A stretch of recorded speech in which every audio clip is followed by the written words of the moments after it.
سورۃ الحجرات۔ تعارف: یہ سورت مدنی سورت ہے۔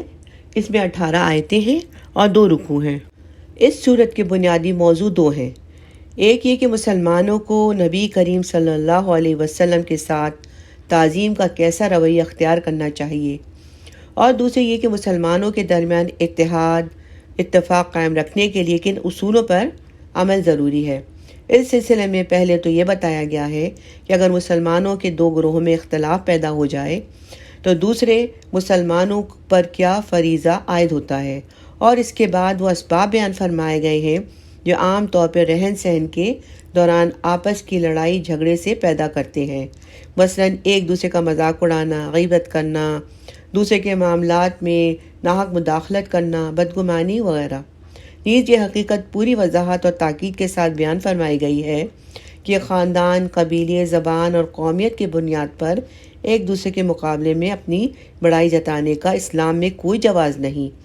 تمام انسان برابر ہیں، اور اگر کسی دوسرے پر کوئی فوقیت ہو سکتی ہے تو صرف اپنے کردار اور تقوی کی بنیاد پر ہو سکتی ہے۔ سورت کے آخر میں یہ حقیقت بیان فرمائی گئی ہے کہ مسلمان ہونے کے لیے صرف زبان سے اسلام کو اقرار کر لینا کافی نہیں، بلکہ اللہ تعالیٰ اور اس کے رسول صلی اللہ علیہ وسلم کے تمام احکام کو دل سے ماننا بھی ضروری ہے۔ اس کے بغیر اسلام کا دعویٰ معتبر نہیں ہے۔ حجرات عربی میں حجرہ کی جمع ہے، جو کمرے کو کہتے ہیں۔ اس سورت کی 4تھی آیت میں حضور صلی اللہ علیہ وسلم کے رہائشی حجروں کے پیچھے سے آپ کو آواز دینے سے منع فرمایا ہے۔ اس وجہ سے اس سورت کا نام سورہ الحجرات رکھا گیا ہے۔ آئیے اب اس کا ترجمہ پڑھتے ہیں۔ بسم اللہ الرحمن الرحیم۔ اے ایمان والو، اللہ اور اس کے رسول کے آگے نہ بڑھا کرو، اور اللہ سے ڈرتے رہو۔ اللہ یقیناً سب کچھ سنتا اور سب کچھ جانتا ہے۔ اے ایمان والو، اپنی آوازیں نبی کی آواز سے بلند مت کیا کرو، اور نہ ان سے بات کرتے ہوئے اس زور سے بولا کرو جیسے تم ایک دوسرے سے زور سے بولتے ہو، کہیں ایسا نہ ہو کہ تمہارے اعمال برباد ہو جائیں اور تمہیں پتہ بھی نہ چلے۔ یقین جانو جو لوگ اللہ کے رسول صلی اللہ علیہ وسلم کے پاس اپنی آوازیں نیچی رکھتے ہیں، یہ وہی لوگ ہیں جن کے دلوں کو اللہ نے خوب جانچ کر تقوی کے لیے منتخب کر لیا ہے۔ ان کو مغفرت بھی حاصل ہے اور زبردست اجر بھی۔ اے پیغمبر صلی اللہ علیہ وسلم، جو لوگ تمہیں حجروں کے پیچھے سے آواز دیتے ہیں ان میں سے اکثر کو عقل نہیں۔ اگر یہ لوگ اس وقت تک صبر کرتے جب تک تم خود باہر نکل کر ان کے پاس آ جاتے تو ان کے لیے بہتر ہوتا، اور اللہ بہت بخشنے والا بڑا مہربان ہے۔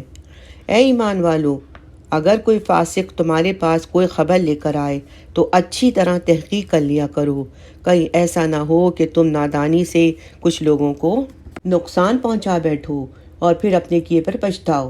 اور یہ بات اچھی طرح سمجھ لو کہ تمہارے درمیان اللہ کے رسول موجود ہیں۔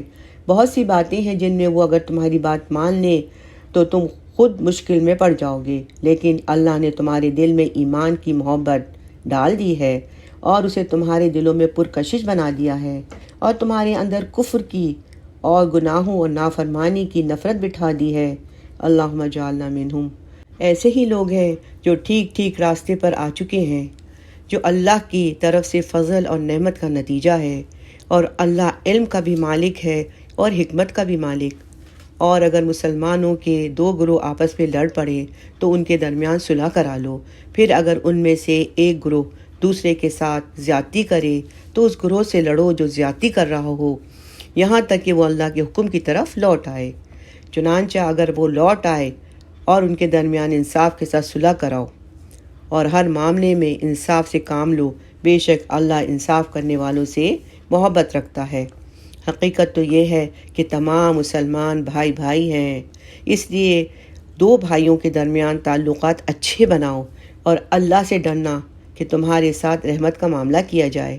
اے ایمان والو، نہ تو مرد دوسرے مرد کا مذاق اڑائیں، ہو سکتا ہے جن کا مذاق اڑا رہے ہوں خود ان سے بہتر ہوں، اور نہ عورتیں دوسری عورتوں کا مذاق اڑائیں، ہو سکتا ہے کہ وہ جن کا مذاق اڑا رہی ہوں خود ان سے بہتر ہوں۔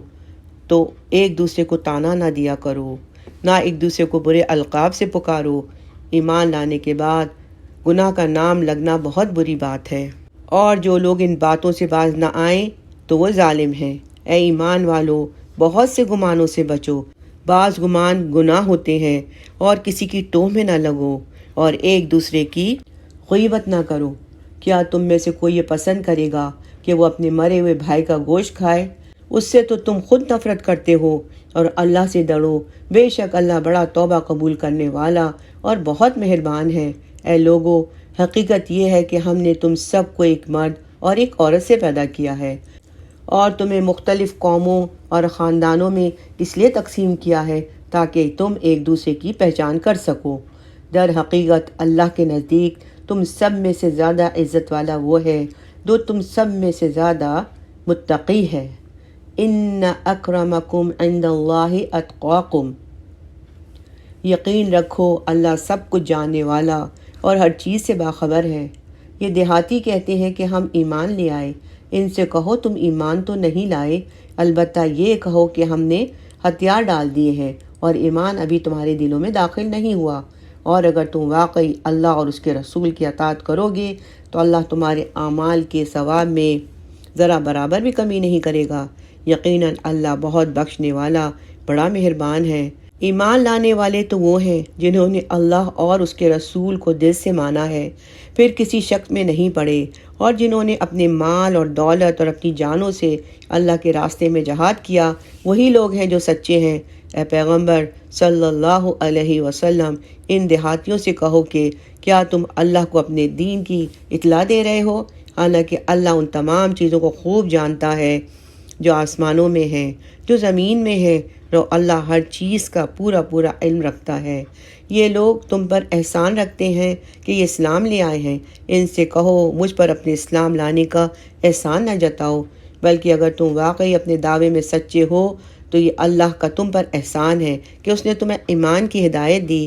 واقعہ یہ ہے کہ اللہ آسمانوں اور زمین کی ہر پوشیدہ بات کو خوب جانتا ہے، اور جو کچھ تم کرتے ہو اللہ اسے اچھی طرح دیکھ رہا ہے۔ بے شک واللہ بصیر بما تعملون۔ الحمدللہ، یہاں پر اس سورت کا اختتام ہوا۔ اللہ تعالیٰ قبول فرمائے۔ بارک اللہ لی ولکم، آمین۔